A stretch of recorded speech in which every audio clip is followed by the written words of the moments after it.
A relatively faithful adaptation of Casino Royale was delayed for many years due to rights issues. The option to Fleming's first novel was sold to a TV company who produced a live hour-long episode based on the book with an American Bond. The show was not well received, particularly as they made Bond American. The action took place in Casino Royale, and a card game did take place, but that's where the comparisons end. The rights then passed on to a friend of Cubby Broccoli's, Charles Feldman. This meant that when Fleming sold rights to the other existing and future novels, Casino Royale was not included. With the success of the established Bond series becoming evident, Feldman decided to produce his own Bond film based on the rights to the one novel. Well over budget, and with 5 directors contributing to it in total, the film was a complete disaster.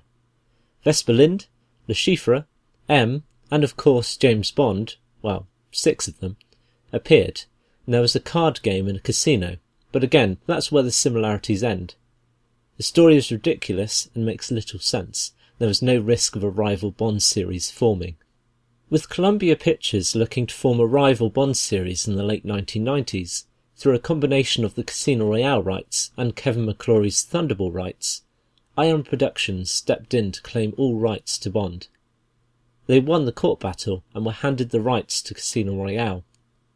With a new Bond in the form of Daniel Craig in 2005, the time was right to reset the series and start from the very beginning now that the Casino Royale rights were in hand. So let's get down to the comparisons. The book itself is a very simple setup. Bond gets briefed by M to go to Royale Les Yeux and take part in a high-stakes baccarat game against the Smersh agent Le Chiffre. He is in financial trouble, having spent his organisation's funds on a brothel empire, which, due to a law change, has failed. The card game is a way for him to gain and pay the money back. If Bond were to defeat him, he would be ruined, causing chaos within Smersh. All of the action takes place in France, except for a brief flashback to London. Not really the makings of a big-budget blockbuster Bond film. Therefore, the first hour of Casino Royale is a globe-trotting affair, purely setting up why Le Chiffre needs to set up the high-stakes game in the first place. The premise has changed somewhat from the story, but it has the same gist. Le Chiffre is basically acting as a banker for his organisation's clients' funds. To make some money from the latest deal, he gambles away the money he has just been given by shorting stocks in an airline, soon to be unveiling their latest plane. A disaster befalling the company would see their stocks plunge, making Le Chiffre wealthier as a result. The first half of the film follows Bond thwarting this scheme, via Madagascar and the Bahamas. With nowhere left to run, this loss of money is what prompts Le Chiffre to set up the card game in order to win it back. We do get to see Bond's first 2 kills at the very beginning, mentioned briefly in the book.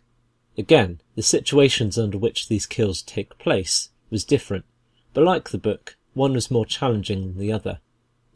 One of the literary Bond's kills involved a fight to the death with someone who refused to go quietly. The other was part of a team-up with another agent, assassinating the target in a high-rise building. In the film, one kill is certainly brutal and made difficult for Bond. The other is also carried out individually, but takes place in a high-rise building and is a very simple kill. M's briefing takes place in his usual London office in the book, with the idea being to simply ruin the reputation of one of Smersh's agents and bring disrepute to the organisation whilst they're at it. In the film, M flies out to the Bahamas to send Bond on his mission.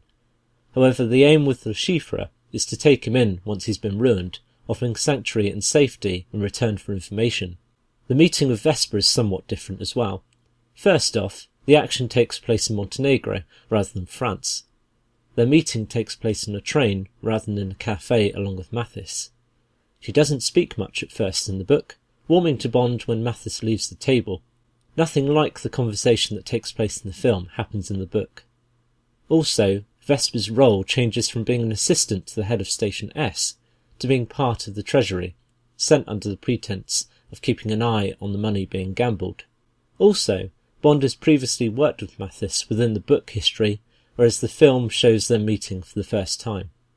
The card game takes place during one evening, with a number of events surrounding it, namely a failed bombing by 2 Bulgars and an attempted assassination within the casino itself, to be carried out by one of Le Chiffre's goons.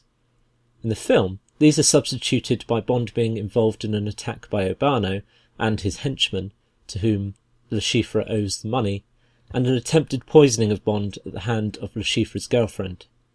The card game itself is changed from Baccarat, quite old-fashioned, to Texas Hold'em, poker, a game deemed by the producers, quite rightly, to require more skill and be a better game to film and make exciting. Some more similarities between the two. Le Chiffre's inhaler features, although it's not made clear what it contains. Bond orders and names his Vesper Martini. Bond meets Felix Leiter for the first time, and Leiter also bails Bond out when he gets wiped out. A common deception is used to lure Vesper outside to get kidnapped, but Mathis is made out to be a traitor. Bond chases after them, and his car gets wiped out, albeit in a more dramatic style, but it's Vesper that caused Bond to crash, not a carpet of nails like in the book. Bond and Vesper get taken to a secluded building to be tortured, a seaside villa in the book, but a warehouse in the film. The torture, of course, is common to both, but Bond is beaten by a carpet beater as opposed to a knotted rope. And whereas Bond jokes his way through the torture in the film, he has major difficulty to maintain consciousness and remain distant from the pain in the book. In both cases, the torture is ended by a bullet to Le Chiffre's head by an agent of his organisation. There is a definite prolonged recuperation period for Bond in both, although Vesper doesn't appear for days following the torture. Also, Mathis discusses details of Bond as an ally in the book, not as a traitor in the film. Once up to speed, Vesper takes Bond to a guest house on the beach, where she ultimately takes her own life with sleeping tablets, having seen a guest with an eye patch named Gettler at the hotel. In the film, they seem to have a longer romance at a few locations before sailing into Venice. An eye patch tourist named Gettler appears, leading Vesper to betray Bond. The action within the floating house takes place, and Vesper ultimately takes her own life by not allowing Bond to retrieve her from the sunken lift. In both cases, Bond was going to give it all up for her and retire from the service. The last line of the book, "The bitch is dead now," makes an appearance near the end of the film.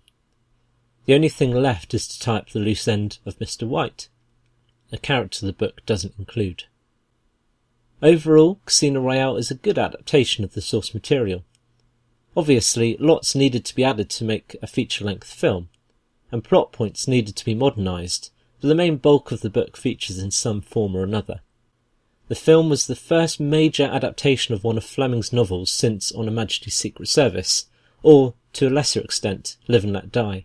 They did well to turn one of Fleming's less exciting and adventurous novels into an enjoyable film.